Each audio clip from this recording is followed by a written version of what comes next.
Un jour, je l'ai dit après les événements, j'ai dit, il y a trop de murmures. J'ai dit, on parle des corps, on parle ceci, cela. J'ai dit, moi, je veux vérifier. Comment se fait-il que des corps ont été subtilisés? On peut charger l'armée. Je vous jure, la main sur la conscience, qu'il a pu rencontrer certains éléments de la Croix-Rouge qui ont ramassé les corps et qui l'ont confirmé au stade. Ils ont vu des gens qui venaient prendre des blessés, des morts, les mettre sur la moto, et d'autres ils prennent, ils sortent, ils mettent dans les taxis, ils envoient. Ces gens, c'était qui, mon général? Ces gens, c'était qui, mon général? Ceux qui étaient au stade, qui reconnaissaient peut-être leurs parents ou machin, qui venaient, qui prenaient, qui envoient. Il m'a dit personnellement. Parmi la troupe. Je me gêne même de dire parce qu'il n'est pas là aujourd'hui. Oui, il est décédé. Paix à son âme. Paix à son âme. Parmi la troupe. Oui. Est-ce que vous avez donné des prix d'information qui pouvaient conduire à un ou plusieurs militaires qui avaient pris part à ces exactions-là? Parce qu'il était des renseignements quand même. S'il vous plaît. Oui. Je dis dans ce lot, est-ce qu'il vous avait donné des prix d'information qui pouvaient conduire à un militaire ou des militaires qui avaient pris part à la commission de ces exactions-là le 28 septembre au stade du même nom? Il m'a dit sincèrement, la main sur la conscience. Dans ces enquêtes, on parlait de Toumba, de choses, comme on appelle, comment il s'appelle là? Marcel, Bégré, dans la bouche, dans les rangs, dans les cafés. Il m'a dit que ces noms-là circulent beaucoup, qu'il entend souvent ces noms-là. Je ne connaissais pas sa source d'information, mais c'est quelqu'un qui était tellement discret qu'il était au camp là-bas, tout le monde ne savait pas qu'est-ce qu'il fait réellement. Parce que même pas les événements du 28 septembre, c'est quelqu'un qui m'a donné beaucoup de renseignements au sein de l'armée concernant les gens, les militaires qui partaient faire des braquages, ceux qui volaient, ceux qui faisaient des gaffes dans les quartiers, tout ça là. Et souvent, il me disait tel a été arrêté ou bien... En votre qualité de chef d'état-major général toujours des forces armées, oui. En votre qualité de chef d'état-major des forces armées, vous avez reçu ces informations-là.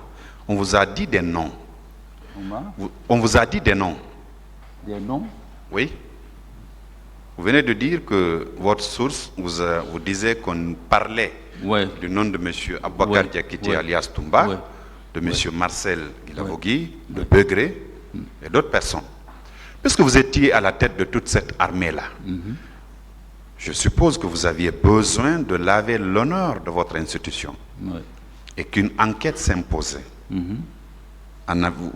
Aviez-vous procédé à une petite enquête pour savoir si effectivement les noms qu'on vous a donnés étaient justement au stade et avaient pris part à ces exactions, pour ne pas qu'on salisse votre corps, parce que vous aviez dit que toute la journée vous étiez dans votre bureau.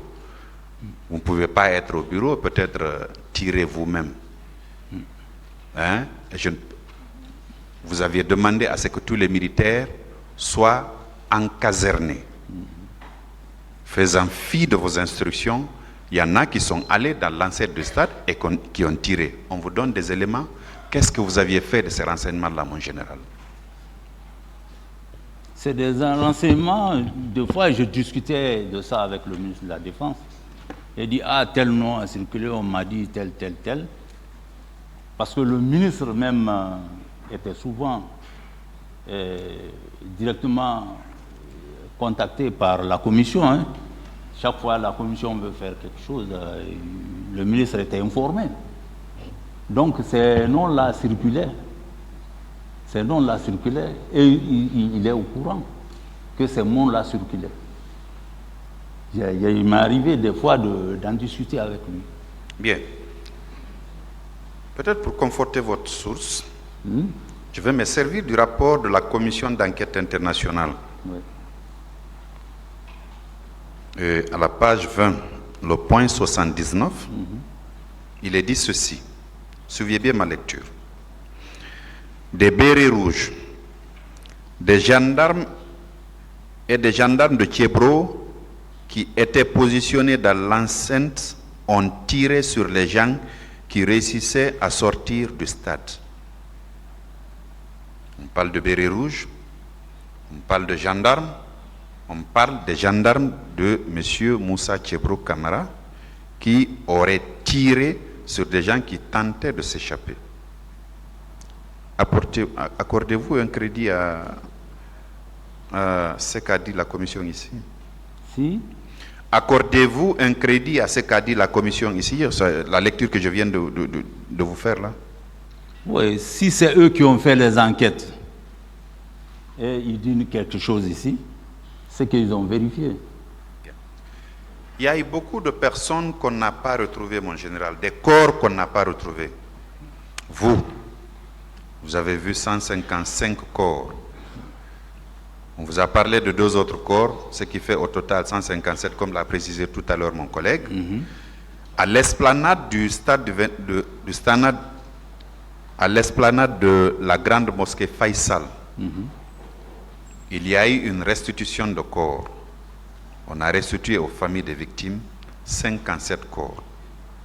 5 ans 57 corps. 7, hein? 57. Selon vous, le reste des corps est parti où? Bon, moi, ce que j'ai vu dans le rapport, c'est ce que j'ai dit. Je ne sais pas s'il y a un reste qui a disparu, mais je ne peux pas confirmer parce que je n'ai pas géré les corps, honnêtement. D'accord. Monsieur le procureur, je n'ai pas géré. Là-dessus, Oui. pouvons-nous être d'accord avec ce que la commission a dit à la page 22, le point 90, vous suivez ma lecture.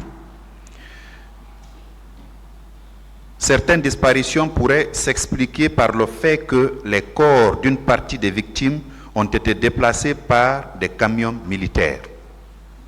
Voilà. On peut bien être d'accord, n'est-ce pas? C'est ce que j'ai dit.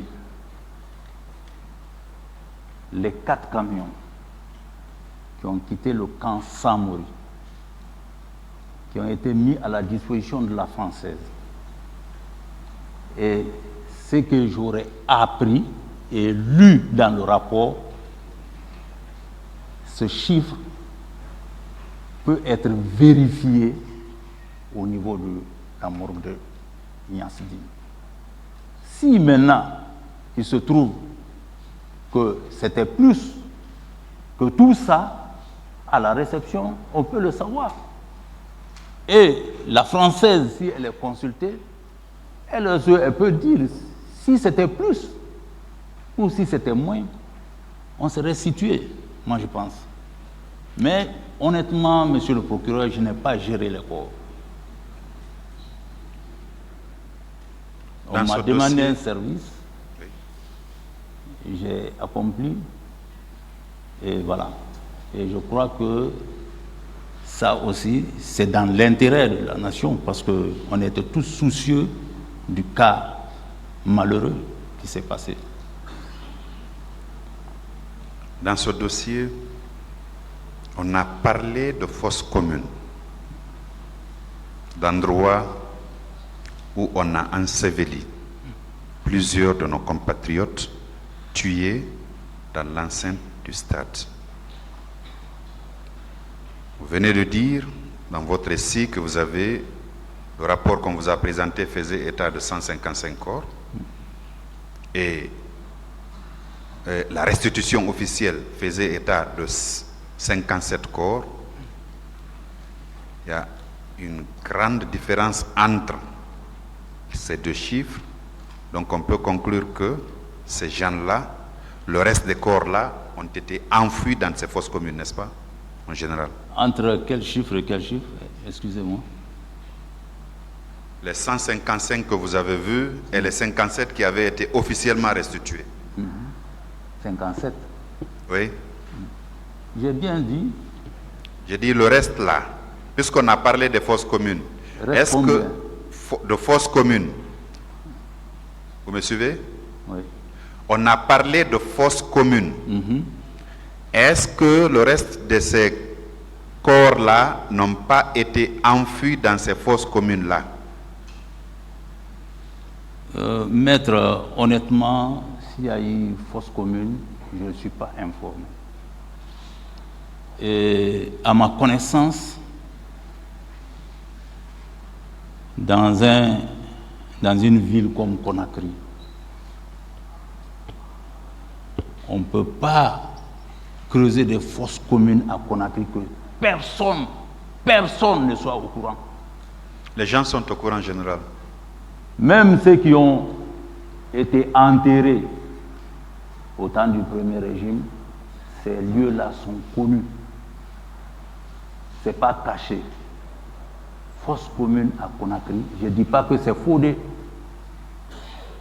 Je n'ai pas dit que c'est faux. Que les gens me comprennent. Mais le faire sans que personne ne soit au courant, ça fait combien d'années? C'est comme si tu mettais le pied sur une aiguille et puis on dit on va chercher. Bon, moi vraiment, excusez-moi, j'ai trop de respect, j'ai la peine. Je m'incline pour la mémoire des disparus, mais c'est difficile à comprendre. Bien. Alors, quelle est la fréquence de vos déplacements sur le camp Alpha Yaya Diallo? Par jour, vous y alliez 2 fois, 3 fois? Presque tous les jours, sauf quelques week-ends, je demandais, parce qu'on n'avait pas de week-end, hein, je demandais au ministre, aujourd'hui je peux me reposer? Il dit oui. Tous les jours, quand je quitte Camp Samori, je venais là-bas pour me rendre compte du déroulement du service dans la journée. Bien, par hasard, vous n'aviez pas entendu des cris de détresse de femmes ou de personnes de manière générale qui étaient illégalement privées de leur liberté dans l'enceinte du camp là-bas? Vous n'aviez pas entendu ça? Honnêtement, la main sur la conscience, jamais, au plus grand jamais.